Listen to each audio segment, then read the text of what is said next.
حضرین ملت اسلامیہ، السلام علیکم ورحمۃ اللہ وبرکاتہ۔ نحمدہ ونصلی ونسلم علی رسولہ الکریم، اما بعد فاعوذ باللہ من الشیطان الرجیم، بسم اللہ الرحمن الرحیم۔ هو الذی خلق من الماء بشرا فجعلہ نسبا وصہرا، صدق اللہ العظیم۔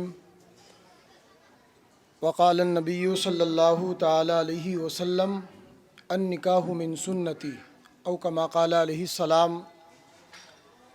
صدق اللہ العظیم وصدق رسولہ النبی الامین الکریم، ونحن علی ذلک لمن الشاہدین والشاکرین والحمد للہ رب العالمین۔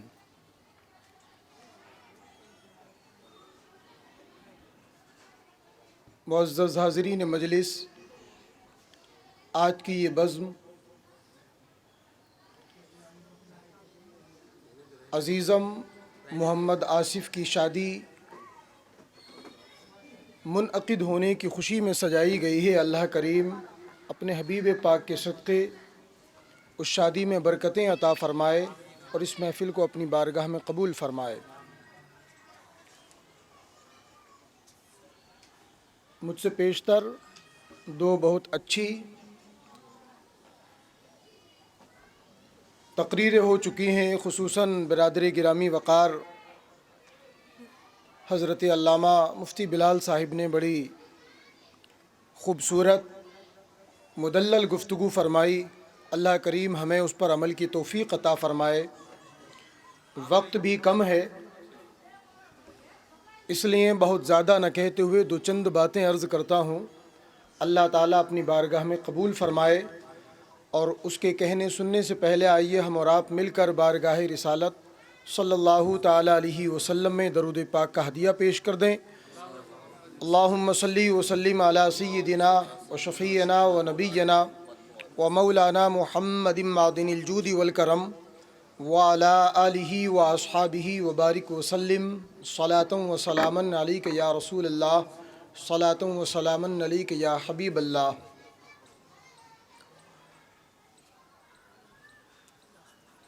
اللہ تبارک و تعالی قرآن عظیم میں ارشاد فرماتا ہے، هو الذی خلق من الماء بشرا فجعلہ نسبا وصہرا۔ وہی ہے جس نے انسان کو پانی کی بوند سے پیدا کیا، فجعلہ نسبا وصہرا، اور اسے خاندان اور سسرال والا بنایا۔ انسان کی تین حیثیتوں کو اللہ نے اس آیت کریمہ میں بیان کیا۔ انسان کی اپنی وجود کی حیثیت اور حقیقت پانی کی ایک بوند ہے۔ انسان خود کو بہت بڑا نہ سمجھے یا متکبر نہ ہو، اپنے وجود کو دھیان میں رکھے کہ اس کا وجود پانی کی ایک بوند سے بنا ہے۔ خلق من الماء، اللہ نے پانی کی بوند سے پیدا کیا۔ پھر اللہ نے کرم فرمایا، فجعلہ نسبا وصہرا، اللہ نے اسے خاندان والا بنایا، اس کے بعد اسے سسرال والا بنایا۔ جب کوئی انسان دنیا میں آتا ہے تو اس کی سب سے پہلی آئیڈینٹی اور سب سے پہلی پہچان اس کا خاندان ہوتا ہے۔ کسی کے گھر میں کوئی بچہ پیدا ہوتا ہے تو سب سے پہلے وہ بچہ کسی کا بیٹا ہوتا ہے۔ سب سے پہلا اس کا رشتہ کن سے جڑتا ہے؟ اس کے ماں باپ سے۔ وہ کسی کی اولاد بن کر دنیا میں آنکھ کھولتا ہے۔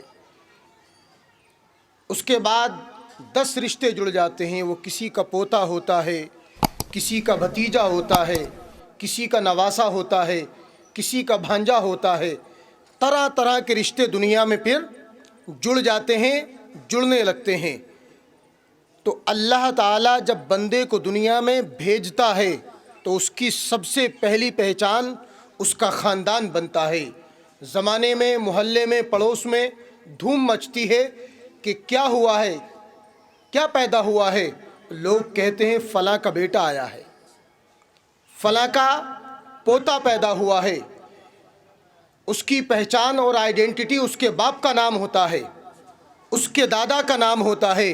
ابھی تو اس نومولود بچے کا نام بھی نہیں رکھا جاتا، ابھی اس کی اپنی کوئی پہچان نہیں ہے، ابھی تو اس نے دنیا میں آنے کے بعد آنکھ کھولی ہے، ابھی تو وہ جانتا بھی نہیں کہ اس کا باپ کون ہے، اس کی ماں کون ہے، اس کا دادا کون ہے۔ ابھی تو دنیا والے صرف اتنا جانتے ہیں کہ جو پیدا ہوا ہے وہ فلاں کا بیٹا ہے، فلاں کا پوتا ہے۔ تو سب سے پہلی پہچان اللہ فرماتا ہے فَجَعَلَهُ نَسَبًا، ہم نے اس کو خاندان دیا، ہم نے اس کو ایک پہچان دی کہ خاندان والا بنا دیا۔ اب جب وہ بچہ خاندان والا بن جاتا ہے، پلتا ہے، بڑھتا ہے، جوان ہوتا ہے، جوان ہونے تک جب تک وہ کنوارا رہتا ہے اس کی پہچان اس کے خاندان سے ہی ہوتی ہے۔ وہ جہاں جاتا ہے لوگ یہی کہتے ہیں یہ نوجوان کون ہے، لوگ بتاتے ہیں کہ یہ فلاں صاحب کا بیٹا ہے۔ لوگ پوچھتے ہیں یہ جو بانکا سجیلا جوان بیٹا ہے یہ کون ہے، کہاں سے آیا ہے، کہا دلی سے آیا ہے، فلاں کا پوتا ہے۔ جانتے نہیں ان کے دادا فلاں ہیں، ان کا پوتا ہے۔ یہی پہچان ہے اس کی کہ وہ اپنے باپ داداؤں کے نام سے جوانی تک بھی پہچانا جاتا ہے۔ ایک وقت آتا ہے کہ والدین سوچتے ہیں بچہ بڑا ہو گیا، اب اس کا نکاح کر دیا جائے، اب اس کی شادی کر دی جاتی ہے۔ تو پہلی آئیڈینٹی اس کا اپنا خاندان تھا، اس کے اپنے باپ دادا کا نام تھا۔ اب جب اس کی شادی ہو گئی تو اللہ تبارک و تعالی ارشاد فرماتا ہے فَجَعَلَهُ نَسَبًا وَصِهْرًا، پہلے اسے خاندان دیا، اب رب فرماتا ہے اب ہم نے اسے سسرال دی۔ اب کل تک ہمارا آصف مانا جاتا تھا کہ آصف کون ہے، لوگ بتاتے تھے کہ سرور بھائی کا بیٹا ہے، اب کل سے اسے بتائیں گے کہ یہ فلاں صاحب کا داماد بھی ہے۔ ایک پہچان جب پیدا ہوا تو باپ کے نام کی ملی، اور دوسری پہچان تب ملتی ہے جب انسان نکاح کے رشتے میں بنتا ہے، اس کے بعد اس کی پہچان اس کے سسرال کے نام سے بھی جانتی ہے۔ اب آصف میاں چل کر کے جائیں گے چاند باغ، لوگ پوچھیں گے یہ جو نوجوان آتا ہے بڑی اچھی تعلیم کی باتیں کرتا ہے، بڑے تمدن اور تہذیب سے پیش آتا ہے، یہ کون ہے؟ لوگ اب یہ نہیں کہیں گے کہ یہ سرور حسین کا بیٹا ہے، بلکہ چاند باغ میں لوگ یہ کہیں گے یہ فلاں صاحب کا داماد ہے، پچھلے ہفتے ہی تو اس کی شادی ہوئی۔ کھجوری میں آیا تو سرور صاحب کا بیٹا، اور چاند باغ میں پہنچ گیا تو فلاں صاحب کا داماد۔ پتہ لگا کہ خاندان بھی انسان کی آئیڈینٹی بنتا ہے اور سسرال بھی انسان کی پہچان بنتی ہے۔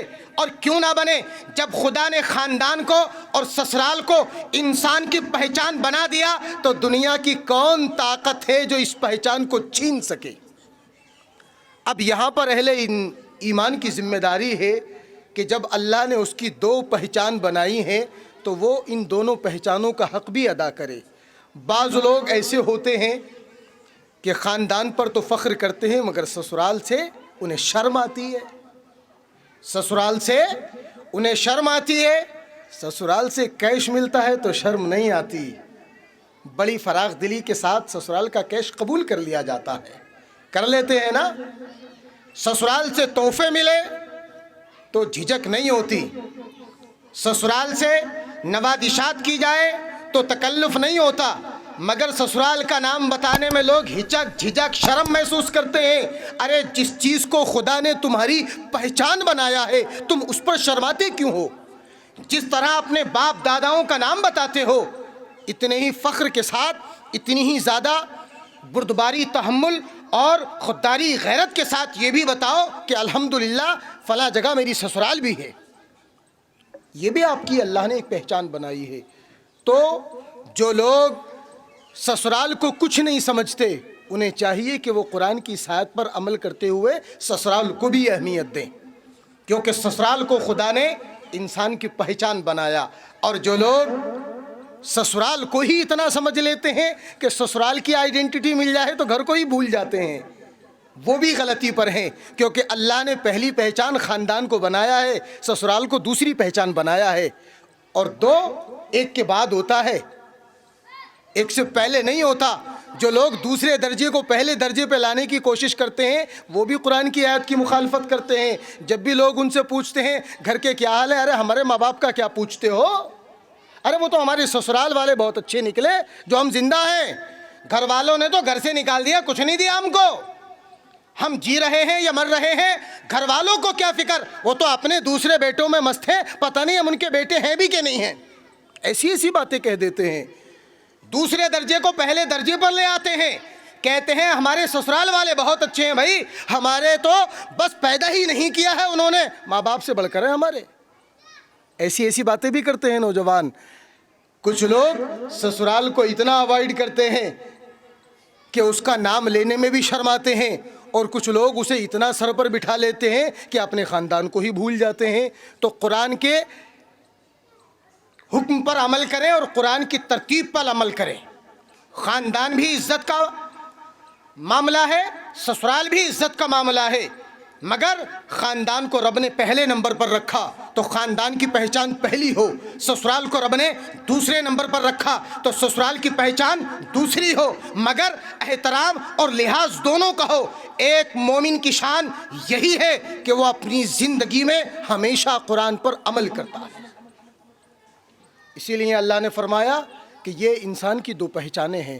تو جو نوجوان ہیں وہ قرآن کے اسی فارمولے پر اور اسی فلسفے پر عمل کریں کہ اپنے گھر والوں کو بھی سمجھیں اور اپنے سسرال والوں کو بھی سمجھیں، دونوں کے حق ہیں، دونوں کے حقوق کو ادا کریں۔ شادیاں جب ہوتی ہیں تو بہت ساری چیزیں دیکھی جاتی ہیں، سمجھی جاتی ہیں، پرکھا جاتا ہے، تب جا کے رشتے جڑتے ہیں۔ ایک بار نبی کریم صلی اللہ علیہ وسلم کی بارگاہ میں اچانک ایک بحث چل پڑی، اچھی بیوی کیسی ہوتی ہے، اچھی بیوی کیسی ہوتی ہے۔ بچے بیٹھے ہیں، ابھی ان میں سے کئی ساروں کی شادیاں نہیں ہوئی ہیں، پریشان نہ ہو، انشاءاللہ آپ کی بھی ہوں گی۔ شادیاں صحیح وقت پہ کرانی ہوں تو اپنے والدین کو زیادہ سے زیادہ علماء کی محفلوں میں بھیجا کرو تاکہ وہ شادی کے فضائل پر تقریریں سنیں اور آپ کی بروقت شادیاں کر دیں۔ وقت پر شادی ہونا یہ بھی بڑا ضروری اور بڑا اہم ہے۔ تو محفل میں گفتگو چل رہی تھی کہ اچھی بیویاں کیسی ہوتی ہیں۔ کسی نے بتایا کہ بیوی کی نشانی یہ ہے، اگر یہ بات ہے تو بیوی اچھی ہے۔ کسی نے کچھ بتایا، کسی نے کچھ